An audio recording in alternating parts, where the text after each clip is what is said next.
gentlemen, we got a special guest here in the Spotlight interview. We've been wanting to have her on for a good minute, so we are honored to have you. Thank you for blessing us with just with your grace and everything, elegant. Every time I see this here woman, this queen, she just, man. So Courtney Washington, thank you. Thank you for having me. Thank you. My first official interview as an actress, so I'm excited. I'm gonna remember this forever. Hey, that makes sense. So y'all know when I start doing my my talk show interviews and all the good stuff, they're gonna ask who's hey, just acting up. I'm shouting y'all out. My first real interview as an actress. Man, I knew you was a real one. I already knew. 100. I already knew. 100. How they say 100? I'm 100. Oh my God, yes indeed. So, Courtney, go ahead and tell us a little bit about yourself, how you got started with acting, and tell us about Courtney. Who is Courtney Washington? I would have to say I got started with acting very, very early. I got bit by that acting bug when I was in high school. And I did it for a while in high school, but of course, life got a hold of me. I had my son very early. I had him when I was 15, not ashamed to say it. I had my son when I was 15. So I went through my high school years being a parent. And, when you get out of high school, the first thing you want, especially with having a kid, your focus should be, not everybody, but your focus should be taking care of your kids. So I opted not to go to college for theater like I wanted to, because I had my mind set on going to Spelman. And so I just started becoming a mother and a responsible parent. And then in church, that's when I was able to do a lot of my acting. We did stage plays at church, and little programs we put on. I was always doing some kind of welcome announcement, singing something. I was always doing something. And of course, it didn't really get started until my kids were grown. Now my kids are now 29 and 23. I have two beautiful granddaughters. So once they got older and self-sufficient, it was time for me. So I went back to school for communications and graduated and started doing acting classes. And once that happened, it just kept rolling. So consistently for the last 4 years, I've been working hard at becoming Courtney Washington, the actress, or Coco Washington, the actress. That's me. So, tell us more about other roles you've played in the past, right? Do you have a favorite role that you played? I would have to say my favorite role so far has been Frida Means from Oshea. Now, we haven't really got into her, and you guys haven't really seen it because we're still in the pre-production stage of it. But Frida is a badass. Like she totally different from me in the person, like the real Courtney. She's totally different. Like she's a fighter, she's a killer. She about that life. Yeah. And she's actually she's so deep and there's so many layers to her. I cannot wait for Oshea to really come out and unfold her, because y'all gonna see a lot with Frida. She need to be a spinoff. She need her own show. I'm just putting it out there. Is Eric listening? I'm just putting it out there. She need her own show. Eric does watch it. Eric does watch it. I'm like, Eric, you heard it here first. Frida Means needs her own show. Yeah. Mm-hmm. Yeah. So I'm ready for that. Got you. When you're not acting, what do you do for work? I heard you're a flight attendant. So how? Yeah, I'm a flight attendant. I've been flying now for 11 years. The first part of my career as a flight attendant, I worked for ExpressJet, which is a third-party carrier for United, and so that's what I did. I did United Express, and for the last 6 years, I've been flying for Southwest. So that's how Mama pay the bills right now, because we all know that when you starting off acting, you ain't really getting those big checks. Right. So that's how I pay my bills right now, flight attendant. You know what's the cool part about flight attendants, that they can have that family pass? I'm telling you. Look at you. Are you putting your bid in? No, because I used to work with this guy, right? He the one that first told me that. He said, man, I'm gonna go to New Orleans this weekend. I'm like, oh, okay. He said, I might catch a flight. I'm like, man, Louisiana is 5 hours from here. He's like, man, I catch a flight for free anywhere I go. And one time we was talking about going to San Antonio. He was like, I might catch a flight. I'm like, oh, now you really just showing out right now. San Man, Antonio it's is nothing. like, You know what? what? I'm gonna be honest with you though. Like, it is good to have because it has helped me out a lot. But when you work a flight, if you a flight attendant, you on the plane all day long, every day, the last thing you want to do is go get on a flight on your off time. And it's because you fly standby. So that means that you waiting to see if you're gonna get on.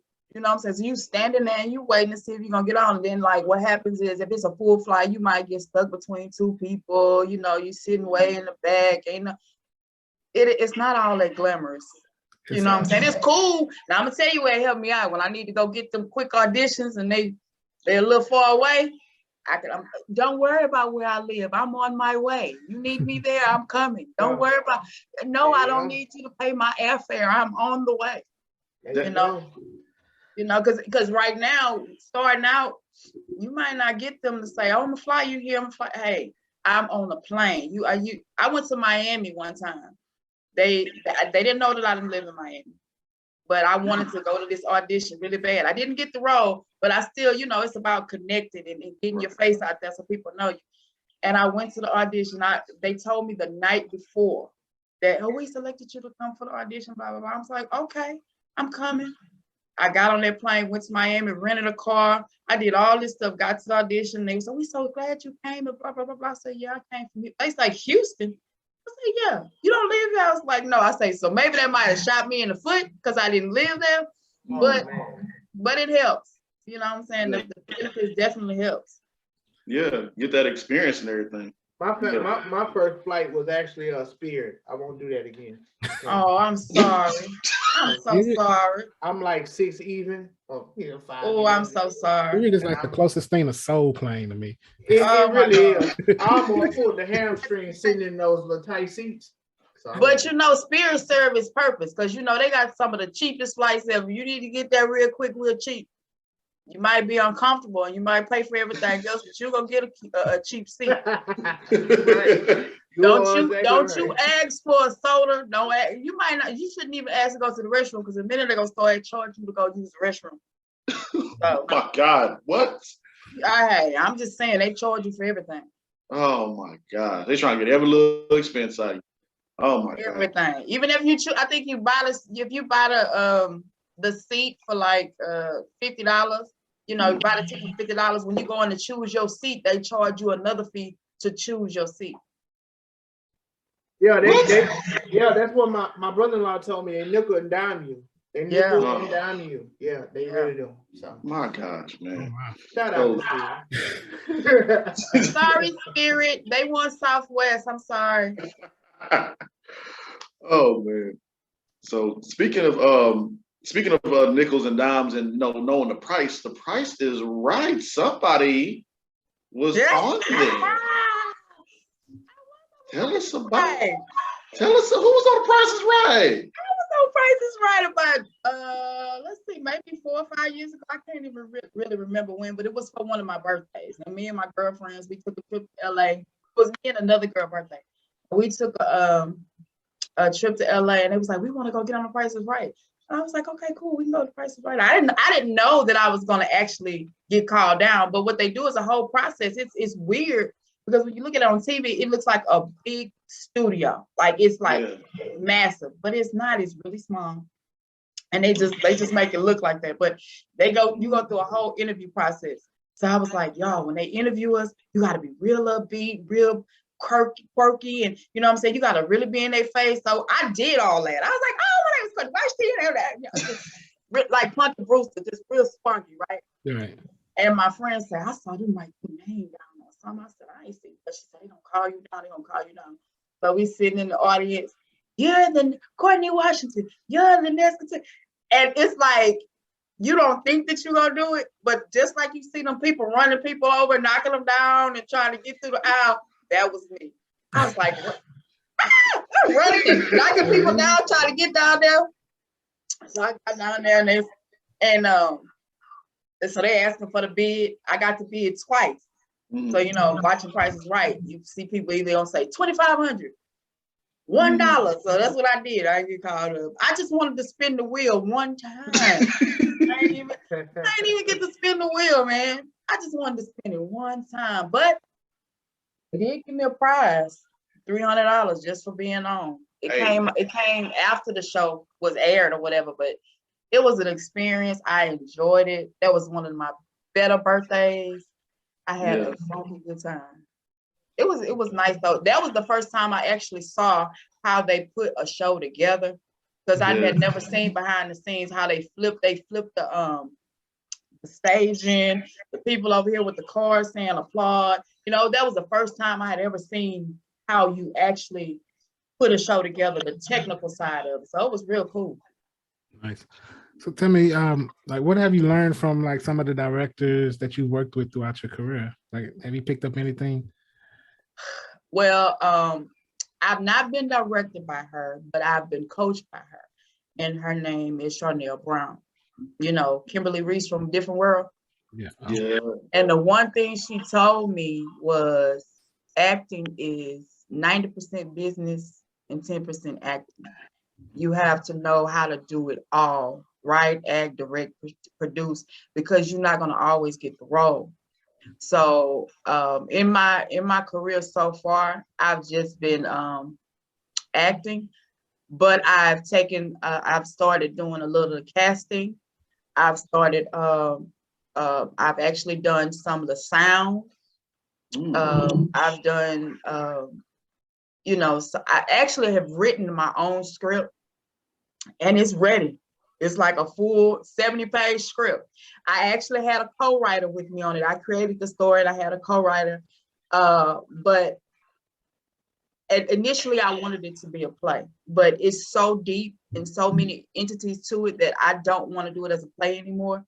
So I'm going back and forth on how I want to present it, but I don't want to just put it out there and nobody knows who I am. So I'm trying to build on myself, work in my craft, know exactly what I'm doing. So when I put it out there, it's a banger. You know what I'm saying? So that's what I'm working on. So she gave me that tidbit of information. And then Annie Johnson with AWJ Productions, she gave me my first stage play to do. And one of the things that I left learning from her was your name is all you have. Yeah. And, you have to stand on what you believe in and how you carry yourself and keep your word. So that's another little tidbit of information that stuck with me, that has resonated to me whenever I'm doing something, or whenever somebody asks me to do something. I'm either going to do it and do it 100%, or I'm not going to do it at all. Just because I don't want people to be like, y'all know Courtney, you can't work with her because she don't do it. I don't want that. I want when you hear my name, I want people to say, oh, you need to work with her because she about a business, she on time, she give 100%. So that's why I am with, the business side of acting. Yeah, love it. So let's see. So you working on pretty much becoming that lady of having multiple hats as well. I'm trying. Yeah, I'm trying. Oh, and I'm also my sister is also an actress too. That's right. And so many people say we look alike. So I was like, oh, okay, we need to recreate the modern day sister. We both got blonde, short hair like this, and we kind of look alike. So I've been like really kind of throwing it out there to different. I tag directors, casting directors. I tag them in there, but I've already written. She and I have already written 3 episodes. So we're gonna get ready to launch a YouTube series of my sister's keeper. I saw that. That's right. Yeah. That's right. We trying. We're gonna get out there. We're gonna step out there on faith, and we're gonna do something. I'll say in the next year or 2, you're gonna see us on the TV screen. That's gonna be our sitcom. My sister existence. We're gonna claim that for you. Yeah. Amen. Yeah. Amen. Tell us how you connected with Tyler Perry. We ain't gonna let you just get over that. We need the whole thing. So, you know, they tell you to become. First of all, I have a great manager. Her name is Linda Freeman under New Leads Productions, and she's always going behind the scenes, making sure I'm doing what I'm supposed to do. And she's like, I need you to sign up with Actors Access. I need you to sign up with All Casting. I need you to sign up with Backstage. So I'm signing up with all these things. But what's funny is that those castings always have Tyler Perry stuff on there, but none of them have ever called me for Tyler Perry stuff. It was a free little ad that I saw on a casting site somewhere that was saying that they were needing extras for this one particular scene. And I went, and what's crazy is that they ended up not doing that scene. And so they were going to send us home. They were still going to pay us. They was going to send us home. They was like, no, we need, we need a cop. I can't really tell y'all everything. But it's like, we need. It's cool. Tell us what you can tell us. We need. So I'm a talker. I like to talk to people. I like to, cozy up to people, let you know I'm there. You know what I'm saying? So the wardrobe, the guy that was with the wardrobe, he said, come on, I'm gonna make you this character. I'll make you, they need you. So they sent everybody else home. So I went for one role and I ended up getting a better, different role. That's good. So that's how I ended up on the show. I'm gonna be on the Oval. The Oval, and I've done the Oval. And I did Zatima, the spinoff of the Sistas, the spinoff of Sistas. I did Zatima. Both of them are season 4, so they haven't aired yet or anything like that. Yeah. But I didn't get a chance to meet him, but he definitely directed my scene. He did tell me what to do, but like personally introduced and had a conversation with. No, when he was on set, he was strictly business, and it was, I need you to do X, Y, Z, you do it. And as an actress, you have to be professional. I don't care how starstruck you are. You have to let them people know you here to work and you've done this before. So that's exactly what I did. I didn't, rush him and, try to get all in his face or whatever. But I did look him in his eyes. I'm like, you see me, don't you? Remember this face. Right. You see, and every time that the 2 times that I was in his presence, I did make sure that I made eye contact. Yes, I'm looking, Tyler, hi, I'm looking at you. So that's where I was with that. I didn't get a chance to, actually meet him, but I was definitely in his presence, and he did direct the scenes that I was in. Good. That's beautiful. That's awesome. That's a great story. Yeah, and let me tell y'all something. I was so nervous driving. I don't know if y'all have ever been there or seen it, but the studio is humongous. No, I never seen it but on the internet. But man, it's stupid. Anything you think you want to see on the show, he got it on his lot. The mock of the White House, a neighborhood, a strip center, a boat. I mean, anything you need to film, he has. As a matter of fact, when I was there, they was filming part of Black Panther 2 there. That's dope. Yeah. So he making money on top of money. Not only is he doing his own shows, but he got other people coming to his lot doing their shows. He don't have to ask Paramount or nobody else to do his films no more. Yeah, that's the beautiful thing about what he has for us. And we all know his story, and for him to come from where he came from and to get what he has now is just amazing. So I know you was just like at awe at being on Tyler Perry Studios on that set. I was, and they don't really want you to have your camera phone and stuff. Right. I was like. The only studio that I was able to take a picture of, I think it was the Will Smith studio, because he have all his studios named. So he has a Cecily Tyson, Will Smith, of course he has an Oprah Winfrey. I'm like, he have all these different studios inside that lot, and it's a beautiful, beautiful lot. When you drive up on, it's like this big mega screen where he have all his shows. It's just a beautiful lot. And to see the production side of like, it's amazing to me. Like I've seen like smaller budget movies and their lighting crew and all of it, but to see that with the type of budget that they have, it is awesome. Yeah, it might not be interesting to other people, but to see it actually all come together, and it's like people moving, like it's like little ants. They everywhere. It's like they moving. It's awesome. Yeah, I only hope that we can.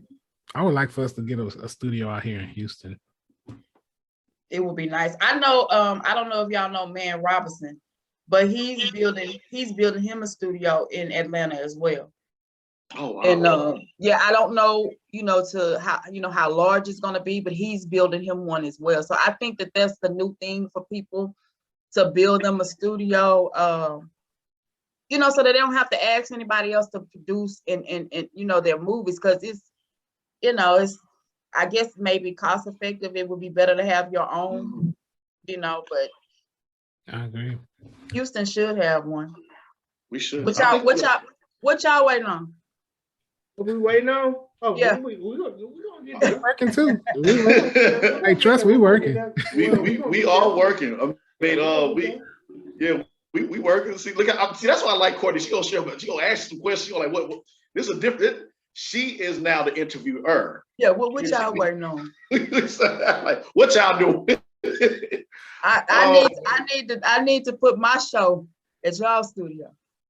Hey, we working on it. We just like everybody else trying to get there. And that's the thing about it. It's like Houston has so much talent, and we like right there. It's just we gotta all like put our egos aside and come together and push this thing, because we got something beautiful here. Like working with you, like, so it's a lot of thank you. It's a lot of time. You know what I like to see you? I like to see you when you're doing your fighting scenes. Like when I seen you, I was like, did you really look like you fighting? Oh man. That's the stunt trainer from Westmount Houston location. I don't think they're doing it right now anymore, but I learned a couple of things, or quite a few things. You remember when we were out there doing the gorilla scenes? Yeah. And I had that was so cool to me. I had never done it. Do you know how many times I watched that? I'm like, ooh, it really looked like I was fighting. I was like, ooh, I did good. I watched that over and over again. I was like, shit. James is really committed to. He was really committed to that stunt training, because he kept going and going and going. Me, on the other hand, because I'm gonna tell you something. That stunt training was just more. That was like a boot camp. That was tough. You think it was work, wasn't it? Wasn't it work? You think you in shape? Go to that on a Sunday morning. And we just did a little crash course. Like the people that came, that was like some quick little 1-2. And I was like, look, a little fake knife. I stabbed a man in the eye with a knife on accident. Like it was, I'm sorry. I didn't know. I was just learning. Things happen. But that's why we and that's what you do with the stunt training. In the fight scenes, you learning and you seeing what not to do and what to do, how to hold the knife, and it's just like with acting, it's a workout, and you rehearse it. I was so tired after that. Yeah. I was tired, but I had fun. Yeah, me, my wife, and my son, we was out there. And y'all were? Yeah, we was out there. Okay. We was out there, and we went to like a birthday party after that. We were so tired. we had our heads down on the table. We was out of it, because that was my wife's first time ever, and I told her, I'm like, we're gonna be out here for a while. We're gonna be out here because there's a lot of reshoots and you got to retake, and it's like, okay, hold on, he messed up, start over, and then we're gonna be out now there. This right here, filming is not for the weak. Okay, no, it is not. You gotta be a soldier. You gotta be ready, because it's nothing like people who have ADD. They can't do this because they cannot sit around in one spot and wait for filming all day. They can't. It's too antsy but you have to be committed to it in order for it to be for you. You know what I'm saying? Some people do it for a hobby. Like for me, this is like a dream come true for me. Like the fact that I've even actually put my foot in it and actually stuck to it and doing it's so exciting for me. It's like, even if I don't get the Emmy or the Oscar, whatever, the fact that I've done it and I'm happy with it, I'm learning and I keep growing. It just does something to me. I'm so passionate about it. People don't understand. Like when you really love something that you do, it's just fulfilling. You know what I'm saying? It's like this is it for me. Like this is all I want to do. I mean, I've tried a lot of stuff. I was gonna sell insurance to make money. I sold, jewelry and clothes, and I've done taxes and all. None of that stuff I kept because it's not something that I love doing. This right here is it, and I plan on doing it long enough to build something for my children. Like when I get that first big paycheck, I ain't going to buy no car, no house. I'm buying some property. Do you hear me? Hey, I'm talking about I'm buying some property. Yeah. I just say when you do what you love, you never work a day in your life. That's what they tell me. I'm on my way. I'm gonna be like Day-Day's daddy and Craig's uncle. That's what I'm gonna do. Got my money, I got something. You got hot. I'm changing numbers, zip codes, everything. Where Michael go? I don't know. Damn, like that.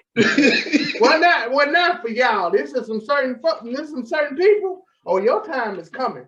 I ain't gonna mention no name. But guess what? Those people, believe it or not, they gonna fall off before you even get there. You know what I'm saying? Everybody that you around is not meant to go with you where you going. And I learned that the hard way. So by the time you get to, and it could be within the next 3 months or so, you don't know what God has for you. So you can get that money or get that lifestyle you want, and them people gonna fall off because they're not gonna, first of all, they're not gonna understand how it happened for you and not them. Oh yeah. Oh yeah. And then they're gonna start asking you for stuff that don't make sense. And of course, you being, smart, you be like, nah, we're not doing that. Then they're gonna get mad at you, they're gonna fall off. So you ain't got to worry about it because God gonna remove who he need to remove. Oh yeah, absolutely. And it's so funny that you say that because certain things that I see in people start to happen, and I'm just like, I look back at it, I'm like, man, I'm on a podcast. I'm like, okay, that one, they know that you stepping out of your normal self, then they'll see like, oh, you changing, or they'll say things like that. Like, man, it's like, okay, we done had this podcast for a year. I did a little something for Oshea. It's like, bro, I didn't do enough, but for them, it's like, you starting to, change. Yeah, and they say that, yeah. The ones that the fake supporters, the ones that's there for, they there when you get your first little something. Oh, that's good. I'm now for. But when you haven't done what they feel like you should do, they start to dwindle. You know what I'm saying? Like, oh, y'all ain't really doing nothing. But why they listen? It's my career. If I'm happy with it, if I'm doing what I love, and you support me for real, just keep supporting. But the ones that ain't really for real, they gonna leave. Oh yeah. And it's okay. It is. Yeah. Courtney dropped these gems this morning, y'all. Man. Oh, absolutely. I have heard this a lot of times. Yes, and she's reassuring. Yes, absolutely. Yeah, and so I'm talking to y'all, but I'm talking to myself too, because sometimes it's hard to let go. It is. Sometimes it's hard to let go. It is. No, you right. It is. Especially when it's something that you're so passionate about, and it's like, you put a lot of work into it, and the work you put into it, but the other people don't know the work you put into it. And so like I was talking to James the other week. Something got kind of robbed me the wrong way. Somebody said, but it's like, you know what? It ain't their dream, it's my dream. Exactly. Exactly. And what's for you is for you. Right. Amen.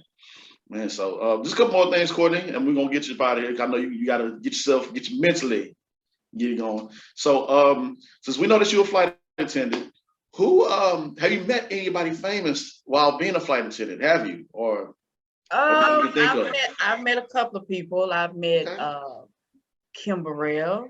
I've met Yolanda from the Shy. Okay.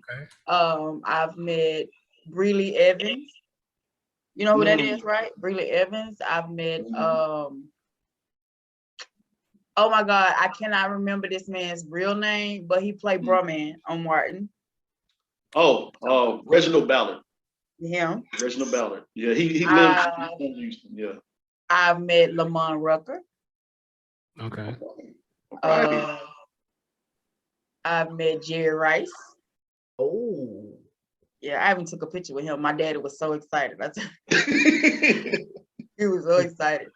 And I've met oh my God, Leela James. Oh, that's cool. That's cool. Yeah.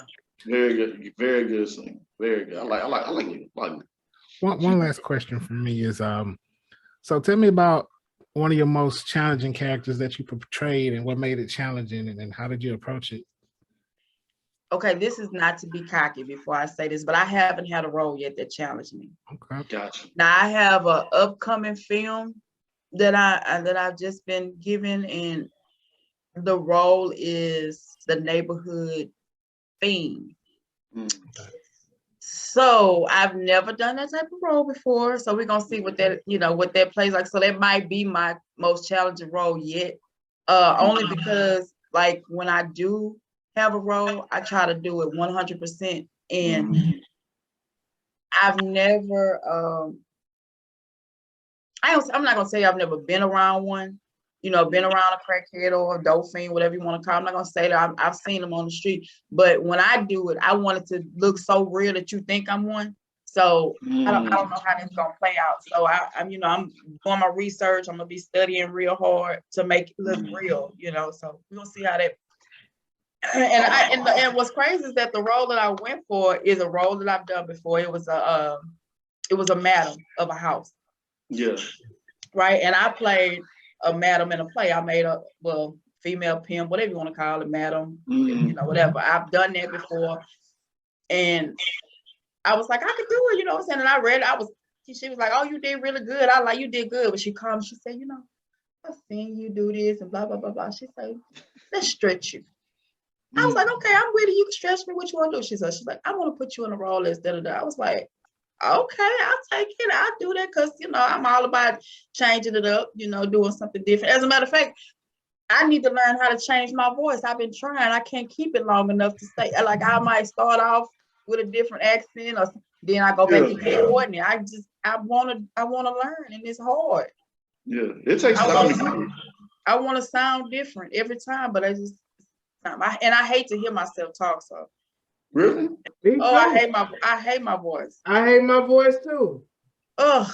But y'all both have very unique voices, and that's what's so great about it. The way how way how I do my stuff differently. But we have to get like a real true voice